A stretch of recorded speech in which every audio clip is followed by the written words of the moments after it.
my next guest, a repeat from Black Hat, Mr. Travis. Say the last name again. Rosiek. I froze. You almost froze on your own name. Now, it's bluevector.io for my podcast people. It's BLUVECTOR. And I was very pleased to see you sign up for this show, which is physical security, right? Yes. ASI says. But tell us what Blue Vector does for the physical security, how we're merging these two things together. Sure. Great to see you again, Chuck. Yeah. So Blue Vector is reinventing intrusion detection. So as the world becomes more interconnected, interwoven, everything is reliant on information technology, just for speed of validating physical access, controlling physical access. Everything's interconnected. So Blue Vector is applying machine learning capabilities to help further and enhance to access controls physically. Network threat detection in general. Okay, all right. So if an adversary wanted to break into your environment, get access to the access controls, add people to the list, or modify accesses. Right. So cyber could be a threat vector. NIST is working on standardization for CPS, cyber physical systems. Okay. So any type of physical system that relies on cyber for communication or control. So the more internet connected automobiles become, think of pretty much anything physical, industrial control systems, things like that. So that would all be in the realm of CPS. When I turned on my first 9K baud modem, which you probably don't remember because you're too young. I remember 2400. Okay, well, there you go. So, but 9, but I was pretty think young. about 9. That's pretty bad, right? Yeah. I just had this feeling that, this is all here to stay. And it's interesting how you say, the physical security components. And to me, it's all cybersecurity now. It's all the Internet of Things. Everybody's on the network. How do you sell the concept that the, quote, physical security company, whether it's an access control panel or it's Ballards or, all those things, right, that they need to bring you in to augment this and make it work better? Is it a difficult sell? Because they think, oh, no, you guys are cyber. We don't need you. We got our own thing. So, I think in the regular traditional IT realm, it used to be organizations didn't understand cyber threats, and then they didn't understand or believe that they would be vulnerable or susceptible to them. Right. So I think the culture in the cyber-physical realm and physical security is probably the same way. I think there's been a few threat actors in the world that have started to raise notice. Obviously, Stuxnet, for example, some of the power grid in Ukraine more recently. Right, so, and that was kind of nobody really heard about that. It wasn't in the main news, but was that not the first successful takedown of a grid? I don't know about the first, but it garnered the most publicity. Yeah. Yes. So I'm happy to say Blue Vector would have detected the threat, not having signatures, but being able to use the machine learning. Right. We could have seen the threat vector.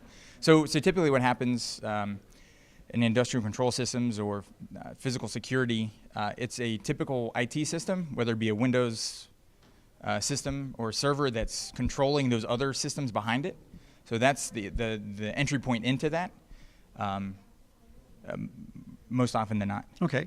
What are you most concerned about with these emerging threat vectors? What makes you say, "Oh boy, that's bad. We got to do something about that"? That's a loaded question. I would say a couple of things. One is obviously more recently some of the release of government-developed hacking tools, if you will. Oh, I didn't hear about this. Okay, tell us about that.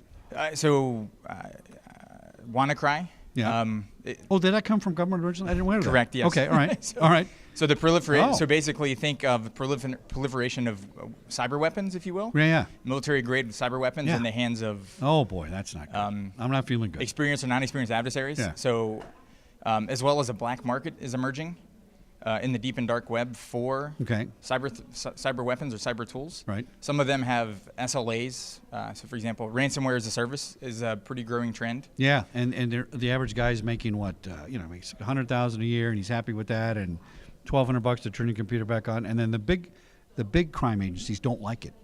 It's too small amount of money. It makes them look bad, they think, right? So they're in there fighting about it. You talk from a sales industry, right? You have your average deal size and the volume of deals or the velocity of deals, and you're either going after elephants and huge deals, or you go up after a lot of little ones that add up, right? Yeah. So similar kind of approach. Yeah, very interesting. Now, give me some of the vertical markets you guys work in that ASIS would be interested to know about here. Some of the physical security people. Tell me some of the groups you work with. Sure. So working in a lot of manufacturing industries, Okay. financial sector, obviously government sector as well, pharmaceuticals. I think big pharma is another huge target, and You don't hear too much about them being attacked, but I suppose they must be for intellectual property for all kinds of reasons. But what, Yeah. what do you think the main reason they're getting attacked is? so just intellectual property, right? Cyber So espionage kind of thing. cyber espionage, Yeah. or what we saw with the SEC that came out in the news over the last week or so, leveraging that information and use that to game the stock market, if you will. So Right. they have in advance all of the filing information and reportings to the SEC, and they could use that to trade. For big pharma, for example, if they have FDA approvals or what the results might be as they're working through that process. So obviously they would either invest or short certain companies if certain trials went well or not. Right. So it's amazing how opportunistic hackers are. And Oh how yeah, they're brilliant. If they turn that towards the good side, they'd make billions of dollars, right? It depends on their motive. Yeah, that's so, right. With destructive malware, for example, whether it be wiping or ransomware, software hasn't changed. From a malware perspective, it's really the motive of the individual. Oh, that's interesting. I didn't realize changing. that. Okay. So think of very simply. It should resonate with most people. Before the whole goal with malware was to cyber espionage, if you Right. will, or steal intellectual property. I want to learn what you're doing or learn about your technology.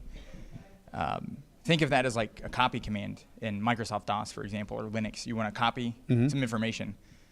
With the same access, the destructive malware is really just kind of delete, right? I'm going to delete something or destroy it. Right. So the access of the tool and what it's capable of doesn't change. It's just the motive of who's on the other end. I never thought about that way. That's brilliant when you think about it. Yeah.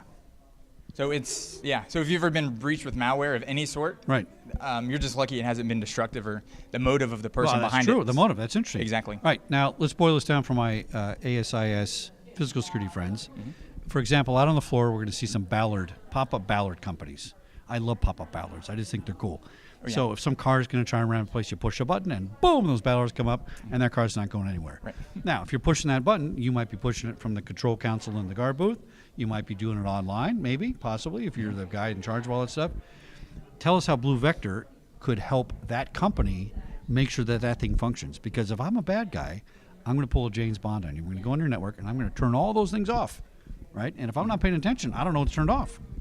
Correct. Yes. Yeah. So a couple different things. One is, thinking very nefarious. If I wanted to, if you were tracking somebody specifically, and you wanted the Ballard to pop up as they were driving. Oh, like on as top a of hit it, on somebody. to, Oh, like, yeah. To flip the car, right? So think of a movie or something. Well, one of my guards said that by accident once. They flipped a car. Yeah, no, Not on purpose. But I've heard of it happening as well. Yeah. So I mean, if you think really maliciously, that's possible, Sure. right? So, or the other thing is, misinformation. So everything seems to be working fine, and obviously it's to the guard or whoever's watching it. Right. On the computer, it looks fine, but in reality, it's open when they think it's oh, closed. they could put like a mask over that to make it look like it's all functioning. Yeah. through the monitor. Right. They could spoof that to the end user. Now, do you think a company like that is relying on the manufacturer's software, manufacturer's graphic interface? Are they just saying, all right, I'm going to plug it in and make it work?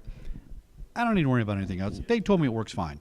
Convince them that they need Blue Vector.